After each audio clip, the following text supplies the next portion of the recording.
pertama yaitu farmakokinetik. Nah, farmakokinetik itu merupakan bagaimana nasib obat di dalam tubuh, di mana tujuannya yaitu pemberian obat, memilih rute pemberian obat, memilih resiko perubahan kerja obat, dan mengobservasi respon klien membandingkan kualitas obat.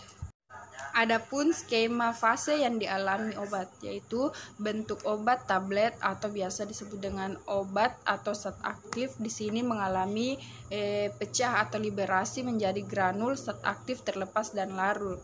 Nah, selanjutnya obat diabsorpsi. Di sini disebut dengan fase biofarmaseutik. Selanjutnya, zat aktif mengalami absorpsi, distribusi, metabolisme, ekskresi. Di sini disebut dengan fase farmakokinetik.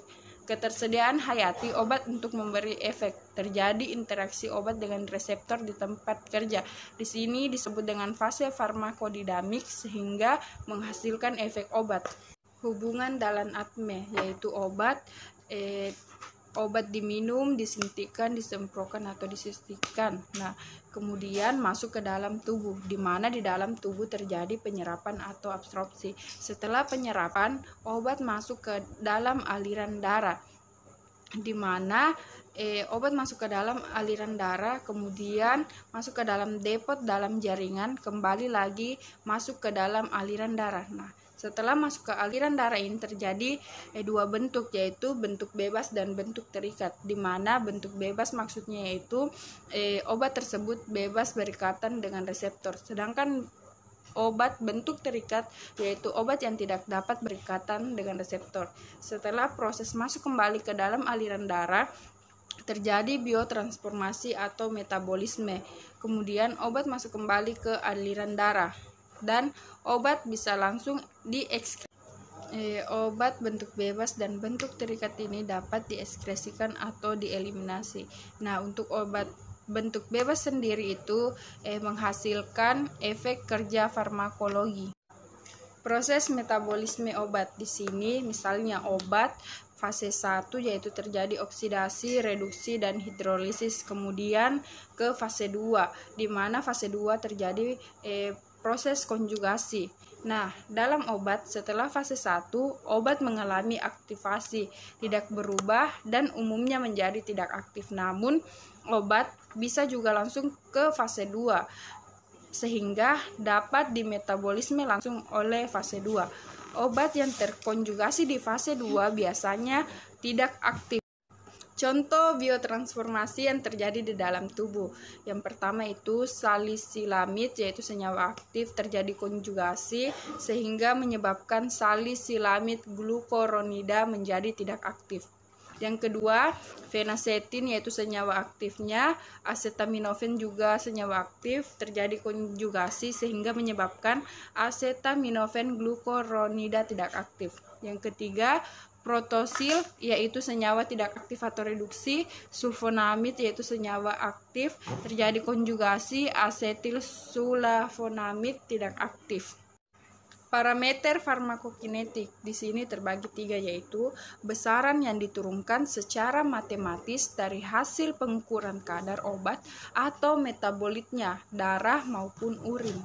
Nah, pada darah, kadar atau jumlah obat pada waktu-waktu tertentu.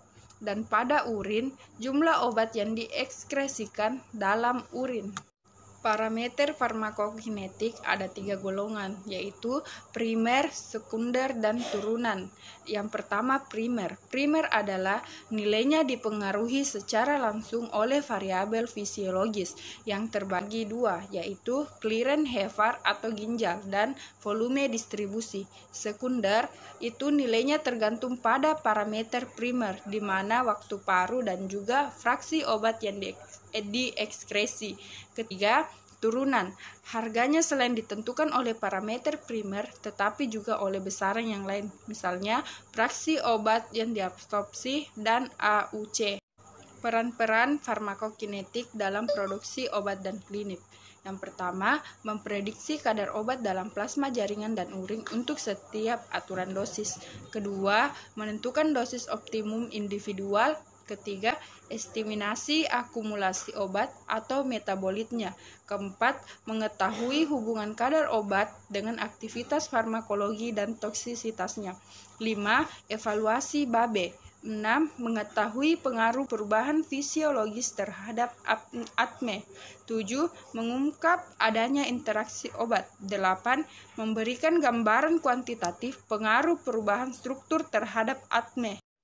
Selanjutnya yaitu model kompartemen. Nah, di sini model kompartemen itu ada 4. Yang pertama, struktur hipotetik untuk memproduksi atau memberi ciri, kelakuan, dan nasib obat dalam tubuh apabila diberikan dengan cara tertentu.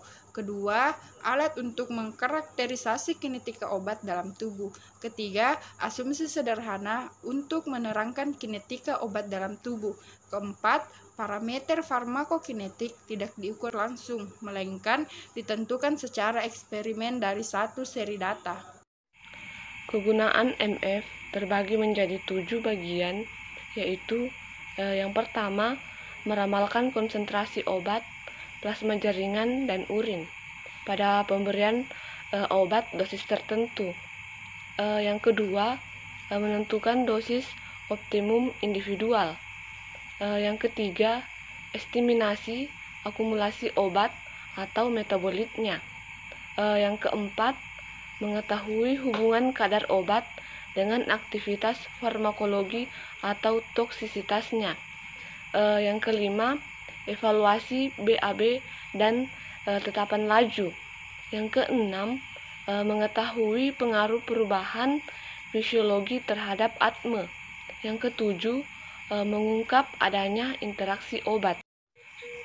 Model farmakokinetika terbagi menjadi 2, yaitu model kompartemen dan model fisiologi. Model kompartemen juga terbagi menjadi 2, yaitu model mamilar dan model catenary. Model kompartemen. Tubuh merupakan suatu seri kompartemen yang saling berhubungan secara reversibel. Kompartemen atau jaringan, organ atau sistem yang mempunyai afinitas dan aliran darah yang sama. Untuk menilai obat yang masuk atau keluar digunakan ketetapan laju. Model mamilar merupakan suatu model yang paling banyak dipakai. Satu atau lebih kompartemen itu dihubungkan dengan kompartemen sentral. Kompartemen sentral di sini termasuk plasma, ginjal, jantung, dan juga hepar. Kompartemen satu terbuka memberikan cara paling sederhana untuk menggambarkan proses distribusi dan eliminasi obat di dalam tubuh. Model ini menganggap bahwa obat dapat masuk dan meninggalkan tubuh, yakni model terbuka, dan tubuh berlaku seperti suatu kompartemen tunggal yang seragam. Rute pemakaian obat yang paling sederhana dari pandangan pemodelan adalah injeksi intravena bolus atau 4 bolus. Tetapan laju eliminasi. Laju eliminasi untuk sebagian besar obat merupakan suatu proses orde ke-1, di mana laju eliminasi bergantung pada jumlah atau konsentrasi obat yang ada. Tetapan laju eliminasi K adalah tetapan laju eliminasi orde ke-1 dengan satuan waktu misalnya kurang dari 1 per jam. Tetapan laju eliminasi menyatakan jumlah dari masing-masing proses tersebut. K sama dengan Km ditambah dengan Ke, di mana Km merupakan laju proses metabolisme orde ke-1, sedangkan Ke merupakan laju proses ekskresi orde ke-1. Terdapat beberapa kemungkinan rute eliminasi obat oleh adanya metabolisme, atau ekskresi. Dalam peristiwa seperti ini, masing-masing proses mempunyai tetapan orde ke-1, di mana dB beta per dt sama dengan minus kd beta. Pernyataan ini menunjukkan bahwa laju obat dalam tubuh merupakan suatu proses orde ke-1 yang bergantung pada laju eliminasi. Model 2 kompartemen. Yang pertama, tidak terjadi keseimbangan seketika. Yang kedua, steady state pada akhir distribusi. Yang ketiga, sebenarnya tubuh merupakan model multi kompartemen. Selanjutnya, untuk tubuh yang hidup sudah cukup kalau dianggap hanya ada 2 tipe cairan, yaitu darah, plasma, serum, dan urin. Selanjutnya, parameter farmakokinetik dapat diperoleh dari kurva konsentrasi darah versus waktu atau ekspresi kumulatif versus waktu. Selanjutnya, model 1 kompartemen terbuka. Selanjutnya yaitu obat yang masuk terdistribusi seketika atau seimbang antara darah dengan jaringan atau cairan sekitar.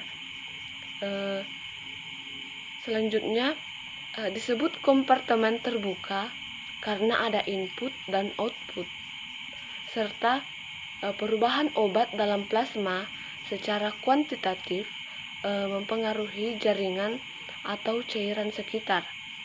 Dan yang terakhir yaitu eliminasi orde pertama. Selanjutnya kompartemen sentral. Di sini ada central kompartemen yaitu heart, liver, lungs, kidney, dan blood. Selanjutnya yaitu model Quaternion. 1. Jarang diterapkan dalam kurung jauh dari kenyataan. Yang kedua, kompartemen satu dengan yang lain dihubungkan seperti kereta api. Selanjutnya, fungsi penggambaran MF mempermudah persamaan diferensial untuk menyatakan perubahan kadar obat pada tiap-tiap kompartemen, memberikan gambaran visual kecepatan proses, menyatakan jumlah parameter farmakokinetika untuk menggambarkan proses. Selanjutnya, model fisiologi disebut juga model aliran darah, model berdasarkan data anatomi dan fisiologi kadar obat dalam berbagai jaringan diprediksi dari ukuran jaringan aliran darah perlu untuk memprediksi kadar darah.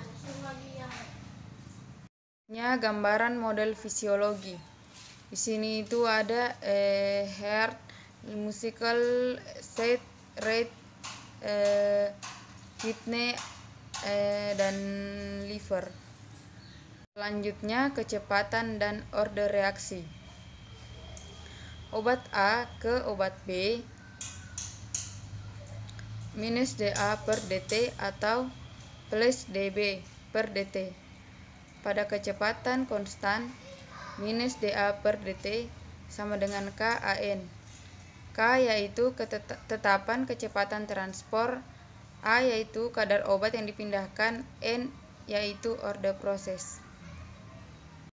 Selanjutnya, jika N sama dengan 0, minus dA per dt sama dengan KO dalam kurung tetapan catch orde 0.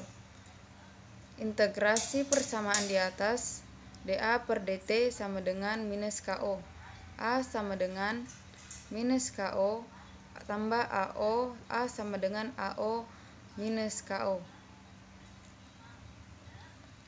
Maka hubungan antara VST garis lurus waktu paruh dalam kurung 1/2 orde 0 sama dengan 0,5 AO per KO.